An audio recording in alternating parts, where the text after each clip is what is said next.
Hello everyone, hello, welcome to my channel. So today guys, our lunch is stir-fried old rice. So una is I have those meatballs, pork balls, and seafood balls, fish balls.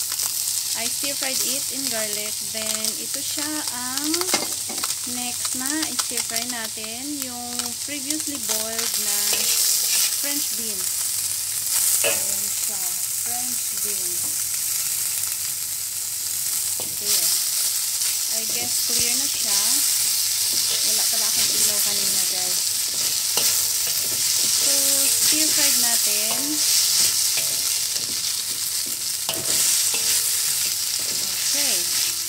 So, colorful siya guys. Colorful. If you have an old rice, huwag ninyong itapon guys. Sayang, mahal bigas. Ang gagawin natin is i-stir-fry natin or i-fried rice. Gawin natin fried rice. Okay, there you go. So, ang ating old rice is here. Ito siya ang ating old rice. Medyo marami-rami siya guys.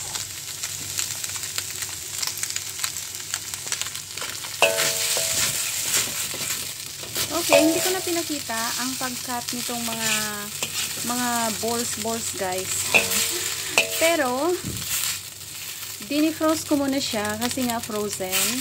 Then ang string beans natin is boil ko na para madali siyang i-stir fry sa fried rice natin.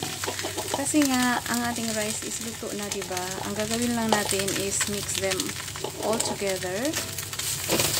Kaya, boil ko na ang aking beans. So, ayan siya.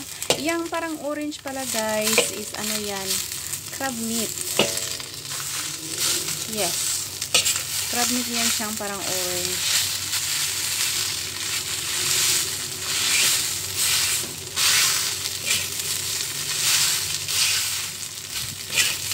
So, masarap ito siya, guys. Like, when I grew up sa probinsya, we always have our fried rice sa umaga, paresa ng bulad or sardinas, and then may pares na kape, may pantulak na kape. Hindi bahal ha. Oy, pero alam nyo guys, yang tuba sa umaga, super sarap yan guys. Matamis. Pag first na ng tuba sa umaga, super tamis niya guys. Tamis. Pwede siyang iulam na sa mainit-init na kanin. So, shout out dyan sa mga nakaka-relate. Ayan siya. Ang ating stir-fried na mga balls. Then, nag-add na tayo ng rice, old rice. So, ganyan lang ang kasimple ang ating fried rice for today. So, 2 katao lang itong kakain guys. Ako at saka yung bata. So, siya nga pala guys, by the way, this is May. Welcome to my channel. An OFW dito sa Hong Kong, working sa isang employer for going 12 years. So, once you stayed sa employer na more than 7 years, you are considered a family by choice. Yes, you heard that. A family by choice. So, they treated me as their own family. Kaya, sa araw na ito, wala sila, ako lang, at saka yung bata. Pero, ang bata mamaya is kukunin na rin ng parents nila. Nasa lola pala ako, guys. Nasa Singapore sila. And, ako na naman maiiwan sa bahay. Anyway, they can travel while malakas pa sila. Kasi, kapag wheelchair bound na, hindi na rin makakaalis ng bahay. Kaya, as long as na kaya pa nila, travel as long as they can and they want. So, ayan na siya. So, ang ilalagay lang natin dito na panlasa guys is oyster sauce.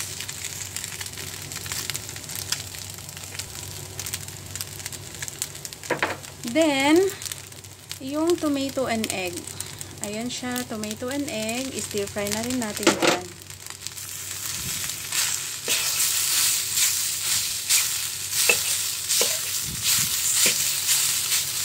Anong tawag nga dito guys? Renovate. Renovate ba yan? Hindi Ano guys?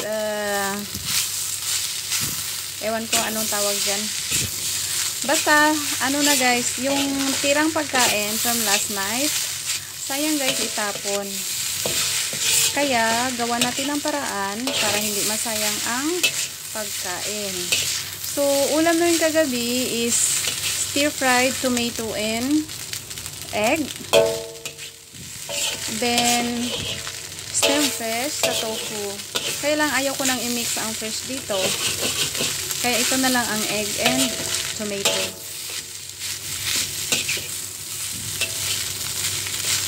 So, medyo malaki ang ating kamates, kaya pwede natin siyang i-cut.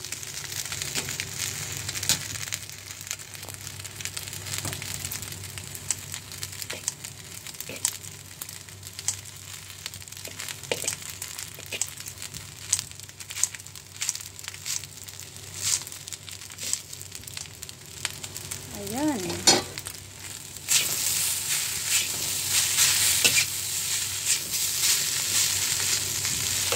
Then, ang ating spring onion. You know guys, masarap yung spring onion sa rice. If you haven't tried. I-try nyo guys para ma-discover how does it taste kapag may spring onion. Then, ang ating panlasa which is oyster sauce.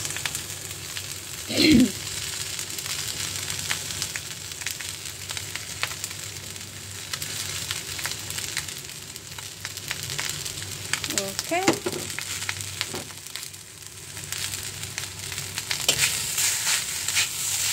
So, ganyan lang kasimple. Ganyan lang kadali din mag-fried rice.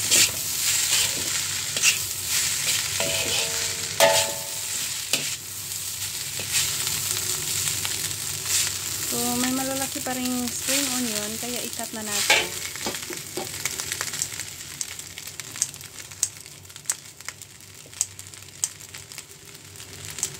Ayan.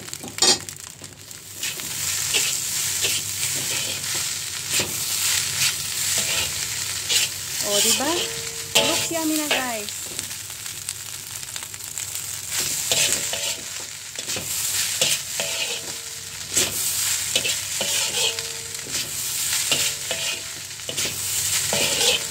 So, ganyan lang ka-easy guys. At saka, hindi rin masasayang yung pagkain. Kapag may leftover food kayo, basta huwag itapon. So, tikman natin.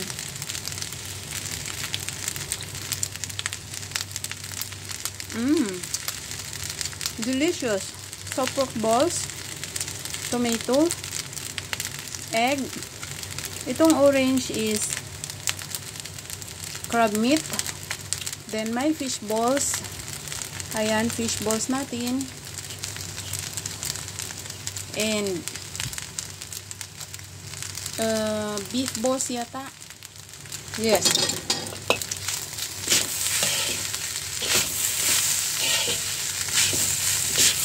So, ready to serve na guys.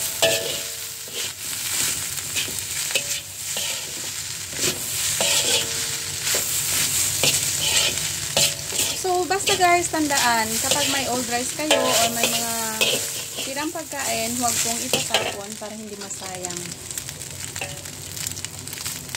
Gawin ninyong fried rice or stir-fry nyo sa ibang mga sahog.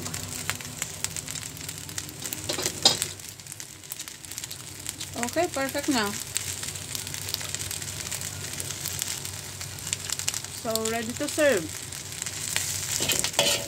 So, after nito guys, magluto, susunduin ko yung bata.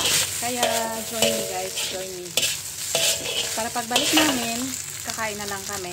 So, susundin ko siya ngayon. Kaya, samahan niyo ako. So, paalis tayo guys.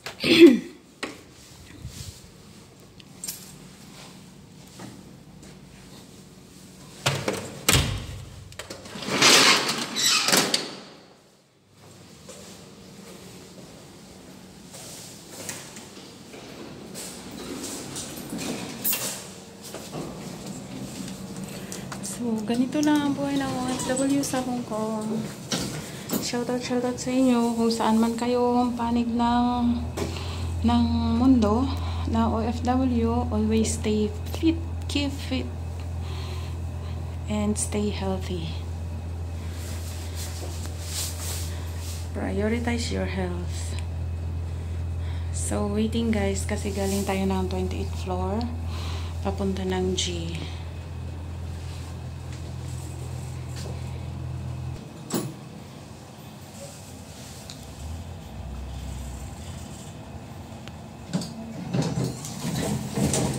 So, dito na tayo.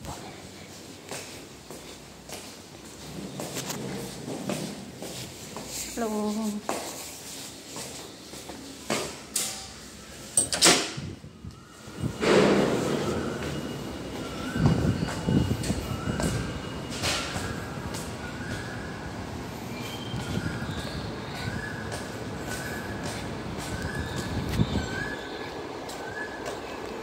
Shoutout sa lahat guys. Shoutout sa inyo. Nandito na tayo sa labas.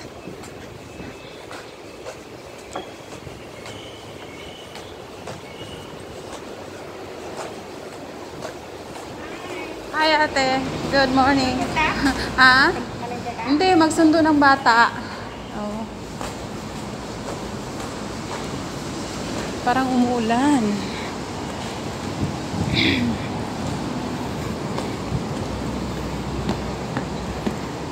Anyway guys,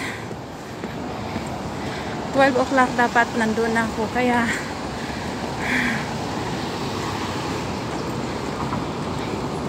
magtatapos na ang aking video dito kasi tatakbo na ako papunta doon.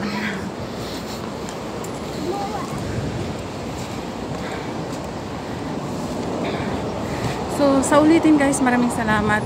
Big shout out sa inyong lahat. At if you are new to my channel, please do consider subscribing and hit that notification bell so you'll be notified whenever I uploaded a new video. Thank you again sa walang sawang suporta ninyo sa aking channel. And do share the video to your any social media platform or to your YouTube community. God bless everyone.